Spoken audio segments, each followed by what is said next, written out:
1099 के अंदर ईसाइयों ने फिर इस पर जब कब्ज़ा कर लिया तो सुल्तान सलाहुद्दीन अय्यूबी रहमतुल्लाह अलैह ने इस बैतुल मक़दस को ईसाइयों से हासिल करने के लिए और इसका कब्ज़ा छुड़ाने के लिए 16 जंगें की।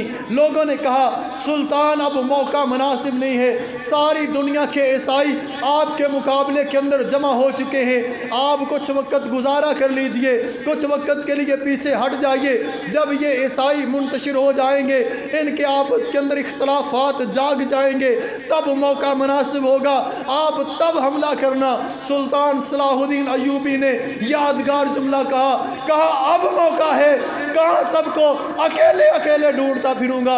आज तो सारे एक जगह पे अल्लाह ने मेरे लिए जमा कर दी हैं। जिस तरह सारी नेमतें एक ही दस्तरखान पर जमा हो जाती हैं, आज सुल्तान सलाहुद्दीन अय्यूबी के लिए मौका है। आज सुल्तान इन्हें तहस नहस करेगा।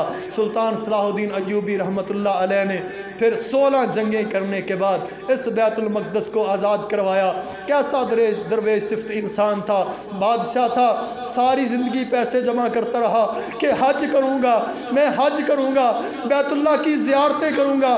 सारी ज़िंदगी माल जमा करने के बावजूद इतनी जमा पूंजी ना हो सकी कि सुल्तान सलाहुद्दीन अय्यूबी बैतुल्लाह की ज़ियारतें करता। जब सुल्तान सलाहुद्दीन अय्यूबी इस दुनिया से कूच करते हैं, इंतकाल करते हैं, तो सिर्फ इतने पैसे थे कि सुल्तान सलाहुद्दीन अय्यूबी के कफन दफन का इंतज़ाम हो सका। आज के मुसलमानों, आज के हुक्मरानों, आज के ताजरों, आज के कारोबारी हजरात, आज के ज़िम्मेदारों, मालो मता के माल को, आज तुम्हारे पास अल्लाह की कितनी नेमतें हैं, कितनी मरतबा बैतुल्लाह की ज़ियारतें कर चुके, कितनी मरतबा हज उम्रे कर चुके। अल्लाह ताला ने बड़ा कुछ दिया।